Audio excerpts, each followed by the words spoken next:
In the interest of national dignity and in accordance with the Crown's duty to the next generation, King Charles affirms the appointment of Her Royal Highness the Princess of Wales, Catherine, as guardian of royal succession for Master Archie Harrison Mountbatten Windsor and Miss Lilibet Diana Mountbatten Windsor, issued from Buckingham Palace at precisely on March 30, 2026.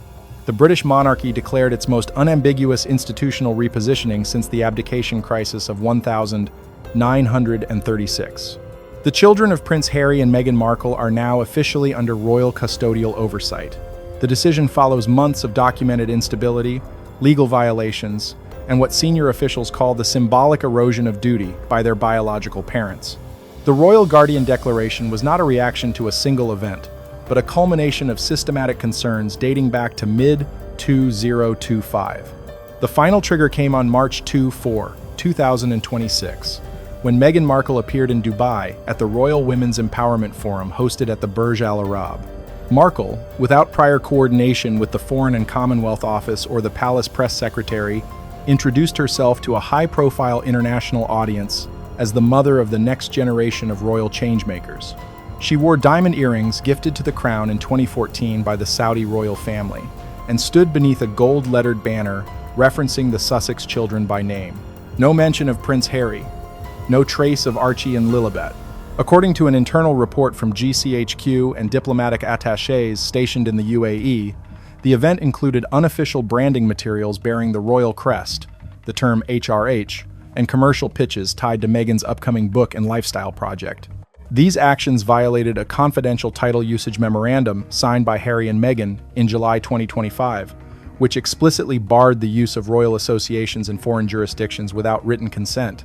Between March 18 and March 30, King Charles III made 3 documented attempts to contact Prince Harry directly.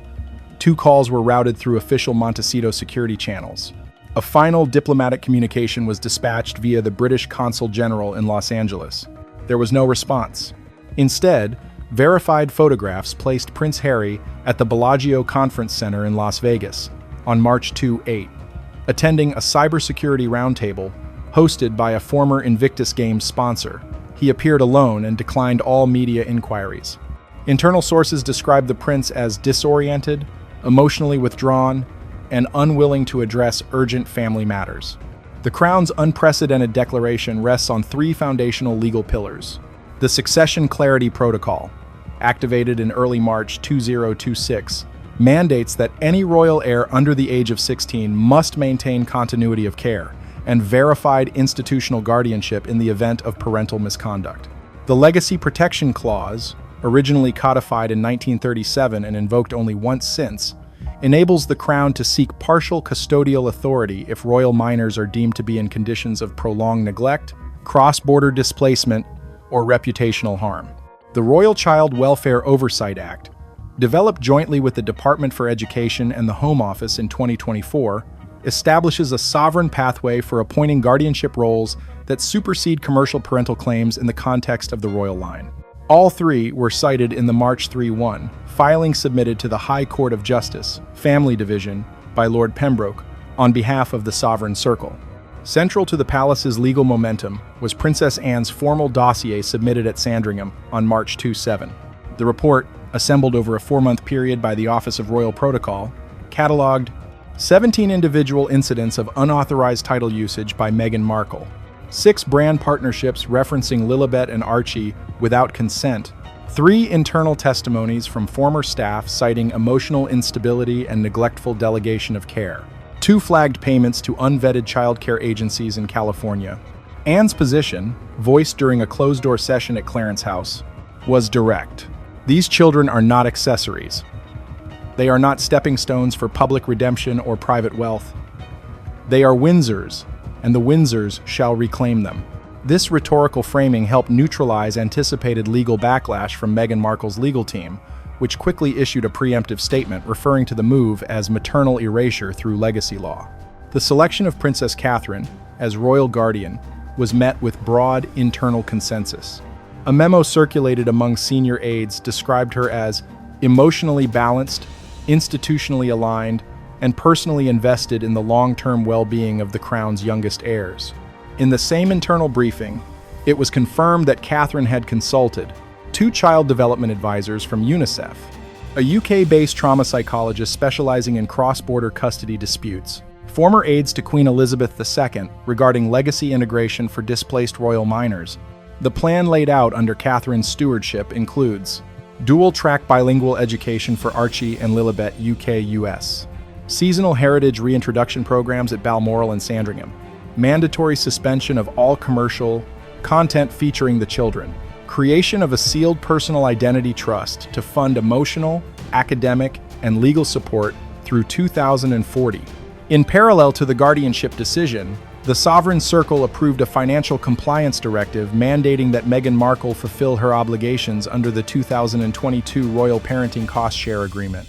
This includes payment of £842,000 in backdated child development expenditures, transfer of all intellectual property profits derived from the children's names and images since March 2023, cease and desist obligations tied to the planned memoir titled The Crown Behind the Crib. Failure to comply will result in frozen UK-based assets previously granted under the Sovereign Separation Accords.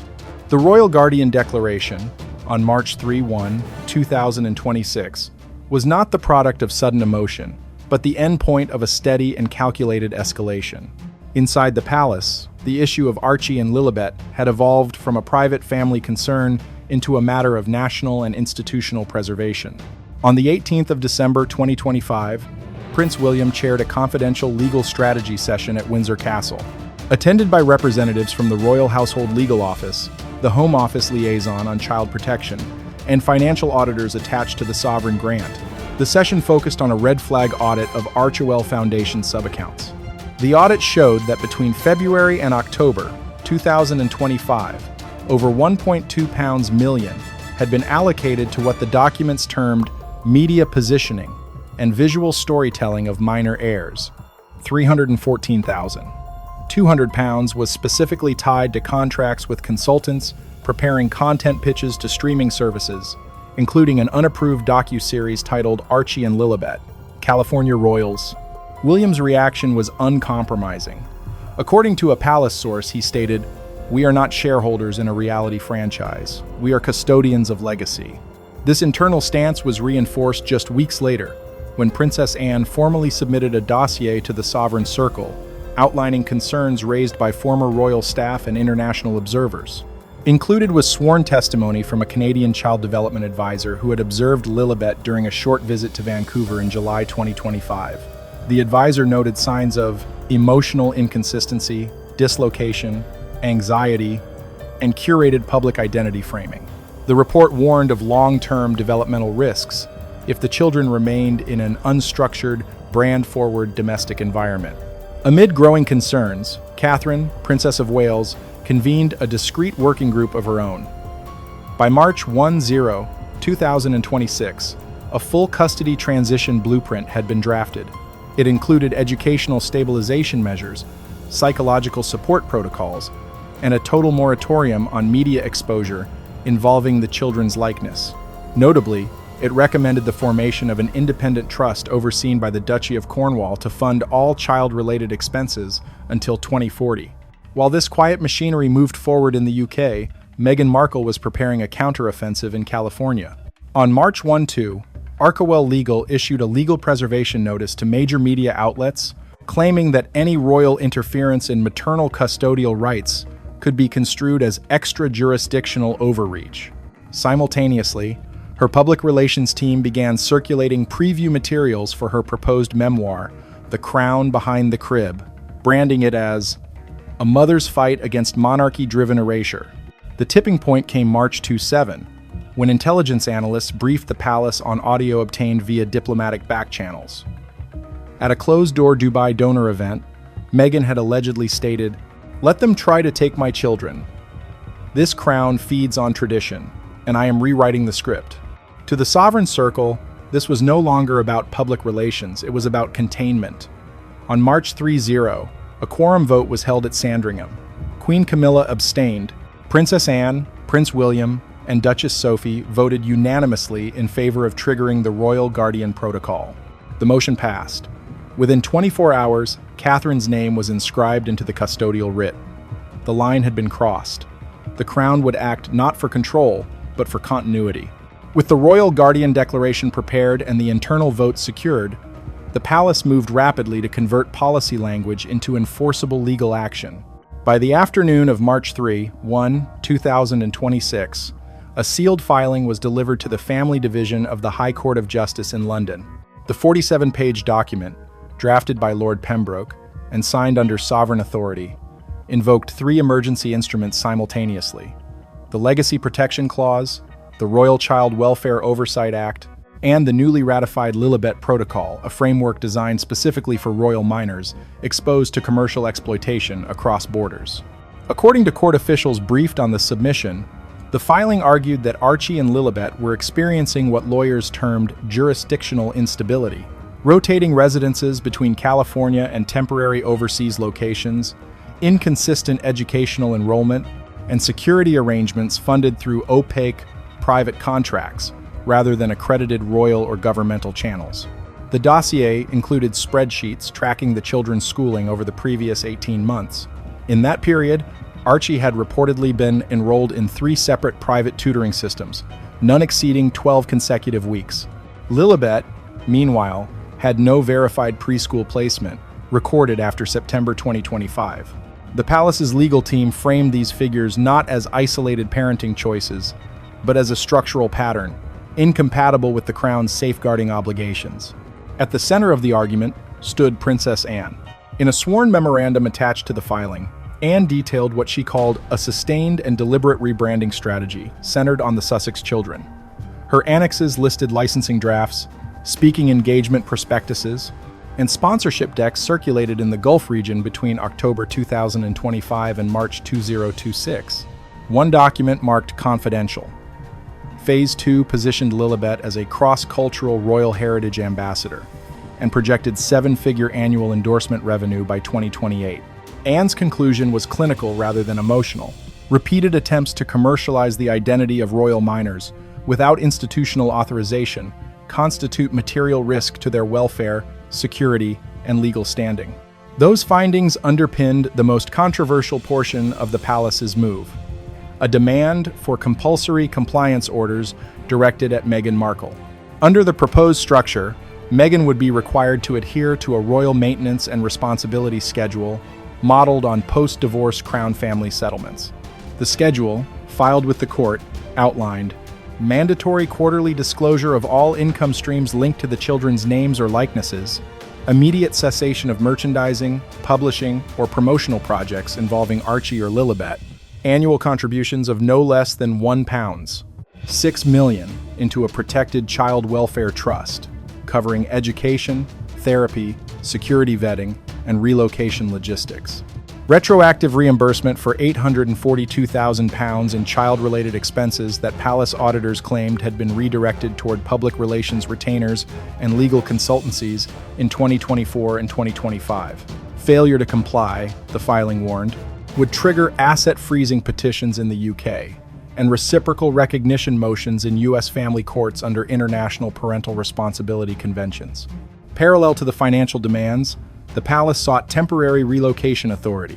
While not requesting immediate physical removal of the children from California, the Crown petitioned for primary institutional oversight, granting Catherine supervisory power over schooling, healthcare providers, and travel clearance. Any foreign commercial appearance involving the children would require written approval from the Guardian's office. Inside Buckingham Palace, officials stressed that the initiative was designed to appear judicial rather than punitive.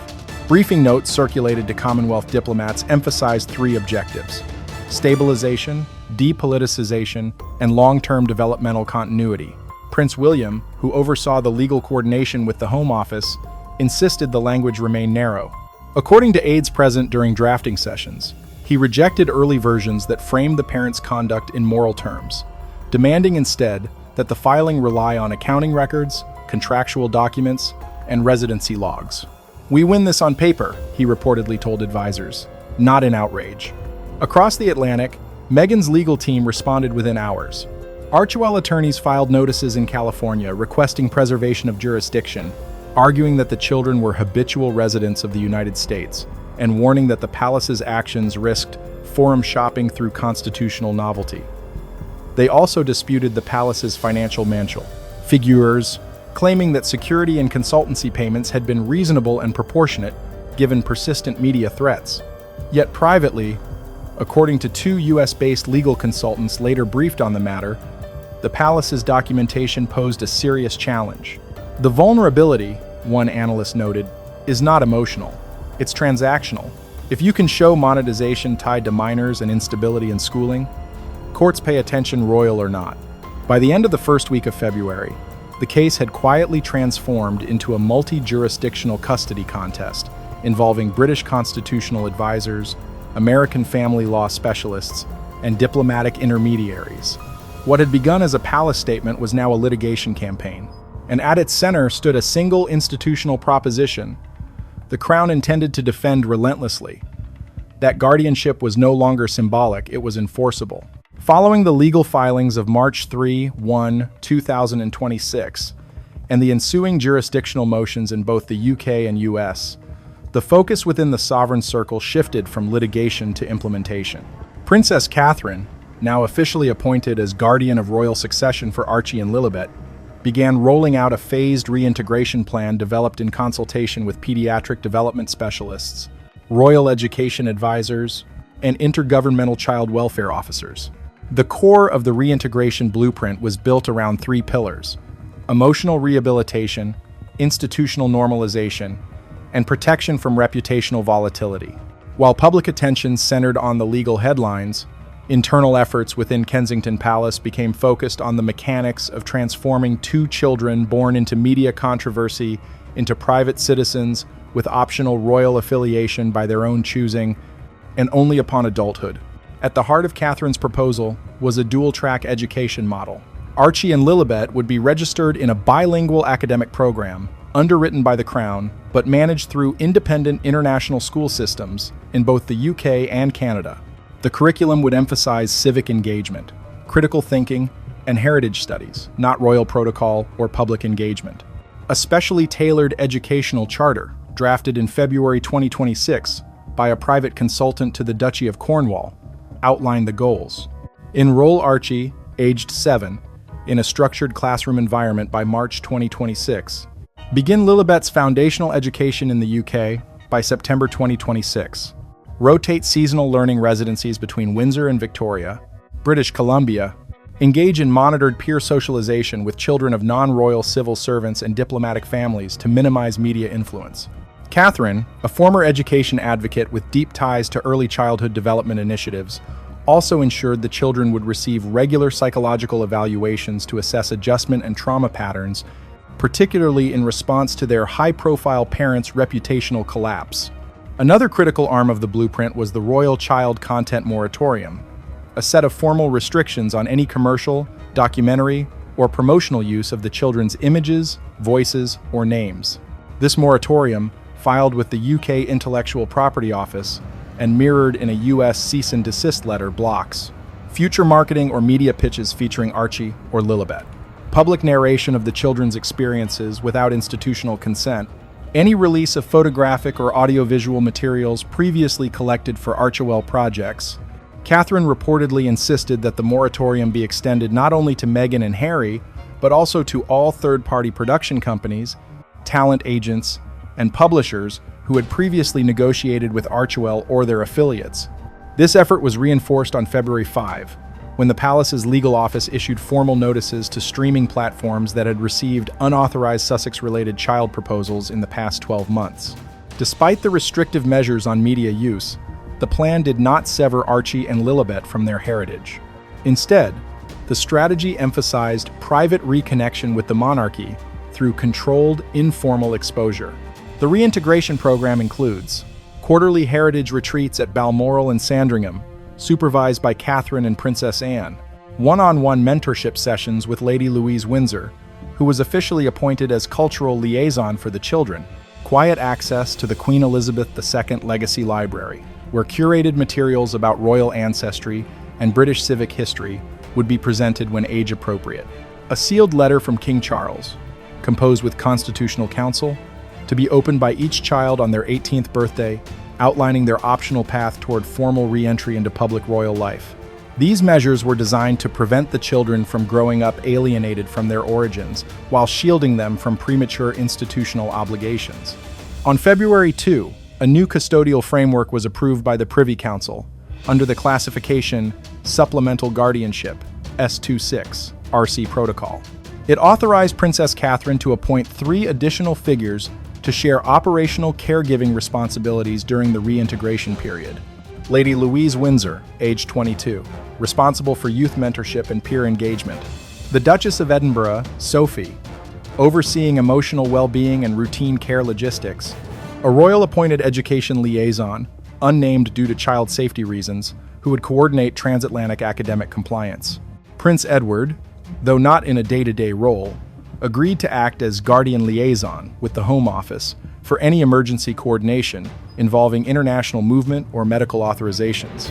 To fund this entire structure, the Sovereign Circle approved a dedicated trust account seeded with £12 million from private royal reserves, fully independent of the sovereign grant. Publicly referred to as the Windsor Child Continuity Trust, it will operate under audit protocols defined by the Duchy of Cornwall and supervised by an independent family law accountant. Throughout the process, internal consensus among senior royals remained firm.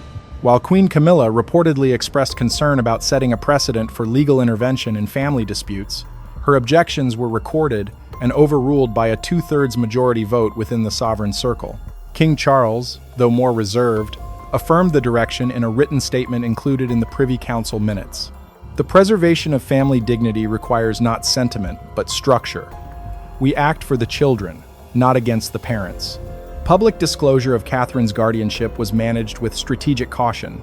Rather than announcing her role in press conferences, the palace quietly updated the royal website on February 3 to include a line beneath her official biography. Her Royal Highness serves as guardian of royal succession for select minor heirs, as designated by the sovereign. Simultaneously, members of the Royal Communications Office were instructed to de-escalate coverage tone and emphasize protection, not conflict, in briefings to trusted media outlets like The Times, BBC, and The Telegraph. By early February 2026, the Crown's guardianship framework was operational and legally validated in the UK. However, the execution of international oversight, particularly over Meghan Markle's parental role, faced mounting resistance through a well-coordinated legal and media strategy emerging from California. On February 6, Arkwell Legal submitted an emergency application to the Superior Court of California requesting declaratory relief.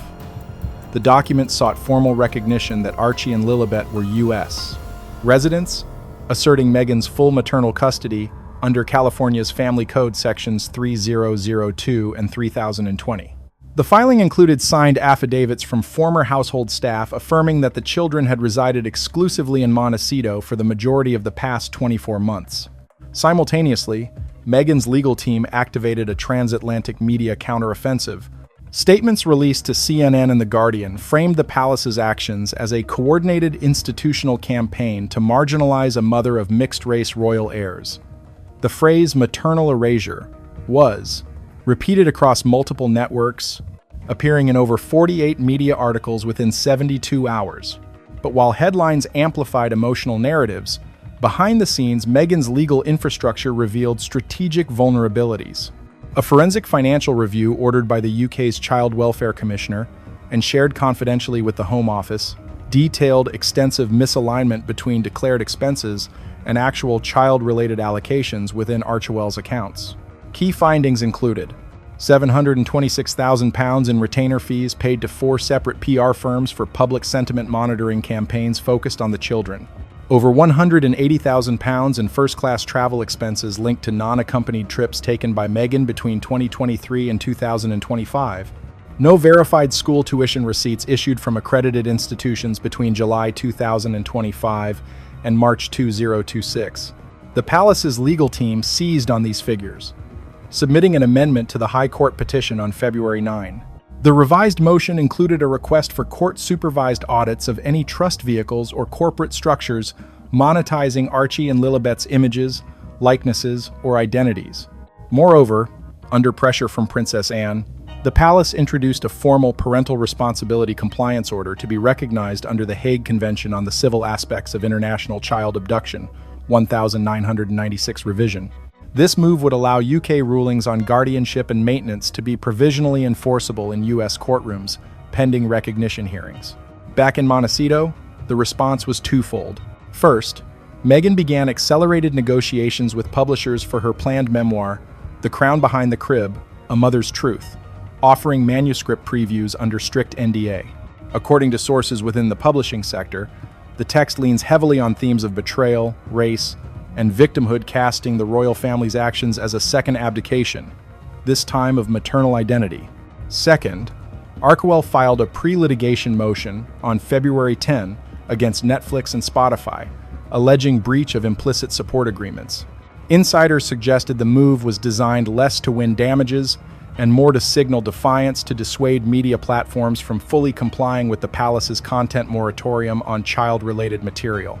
However, the backlash intensified when a cache of internal Archewell emails leaked anonymously on February 11 revealed early-stage commercial planning for a California Royal Kids podcast series in early Lansing Archewu.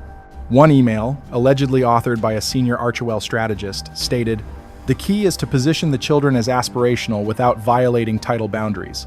Brand them as heritage adjacent." This revelation was viewed by the palace as direct corroboration of Princess Anne's legal arguments that the children were being commercially framed without consent. Within hours of the leak, senior officials at the Home Office authorized a cross-border enforcement liaison to begin discussions with U.S. federal agencies on custodial rights enforcement, citing grounds of reputational endangerment and sustained pattern of parental commodification. By February 12, 3 major law firms representing international family interests had submitted amicus briefs to the High Court supporting the Crown's position. These filings emphasized the importance of ethical guardianship frameworks for minors exposed to institutional privilege and institutional media scrutiny. As legal tensions rose, Catherine maintained institutional silence, delegating all public comment to the palace press secretary. But internally, her role continued to expand. On February 13, she issued a sealed briefing to the Department for Education, outlining a 6-year support plan for royal minor reintegration, including potential cross-border foster residency protocols in the event Meghan or Harry refused compliance. The Crown's objective had become clear: to shift from reactive litigation to proactive sovereignty, not over Meghan or Harry, but over the long-term security, dignity, and identity of 2 royal children now caught between platform and protection. By mid-February 2026, as legal filings expanded and the Crown's custodial framework tightened, the pressure surrounding Prince Harry reached a critical threshold. For nearly 6 weeks, he had remained publicly silent. No media statements, no court filings, no legal representation entered into the High Court proceedings in London. But internally, that silence was unraveling. On February 14, according to sources within the royal household, Prince William received a direct message from Harry via encrypted channel. The contents were not confrontational but fractured. Harry reportedly admitted he had been mentally cornered, unable to reconcile his emotional loyalty to Meghan with the growing institutional scrutiny around their children. That same day, a private wellness practitioner associated with Harry's former Invictus circle contacted Kensington Palace, raising concerns about the Duke of Sussex's psychological state. The warning was documented in a sealed memo shared with the Home Secretary, citing symptoms of chronic dissociation, fatigue, and profound identity dislocation. In response, William convened a private session with King Charles, Princess Anne, and Catherine on the evening of February 15. The topic: how to handle Harry not as an adversary, but as a liability whose indecision now risked long-term damage to Archie and Lilibet's trajectory. Anne's stance was uncompromising. "This is no longer a family drama," she reportedly said. "It's a structural matter of legacy security." Catherine agreed, adding that emotional fragility must not override the Crown's duty to protect the children's future. It was King Charles who broke the deadlock. At precisely 9:35 p.m. on February 15, the monarch signed a final directive, drafted weeks prior, held in reserve, invoking the Heritage Sovereignty Clause, a rarely used constitutional mechanism last activated during the 1949 reforms following the Irish partition. The directive reaffirmed the monarchy's authority to appoint a permanent guardian of royal minors when both biological parents are deemed either unfit, unavailable, or in conflict with institutional integrity. That guardian remained Princess Catherine. The next morning, the directive was transmitted to the High Court and the Home Office. In parallel, Clarence House released a formal public statement, the last in this saga. The House of Windsor recognizes the complexity of modern family structures and the burden of public legacy, but it cannot allow children born of royal lineage to drift without structure, without continuity, and without care. From this day forward, all matters pertaining to Master Archie and Miss Lilibet Diana shall be overseen by the designated guardian of royal succession. The statement closed with 7 words that drew a historical boundary around the crisis. No further commentary shall be issued. In Montecito, Harry reportedly collapsed after reading the release.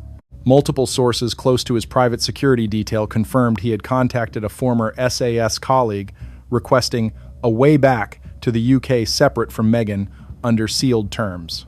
That path remains uncertain. Meghan, meanwhile, has yet to formally respond in court.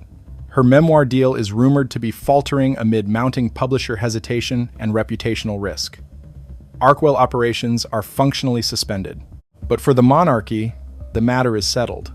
Archie and Lilibet, once at the center of a branding war, are now safeguarded by institutional quiet. Catherine, Anne, and Sophie have begun the slow work of reintegration. The media cycle has moved on. But inside the palace, one phrase endures, spoken by William during the final meeting at Windsor. "This isn't exile. This is a rescue." The final line has been drawn, not in scandal, but in structure, not for punishment, but for protection. And with it, the crown reaffirms what it has always protected, not image, but inheritance.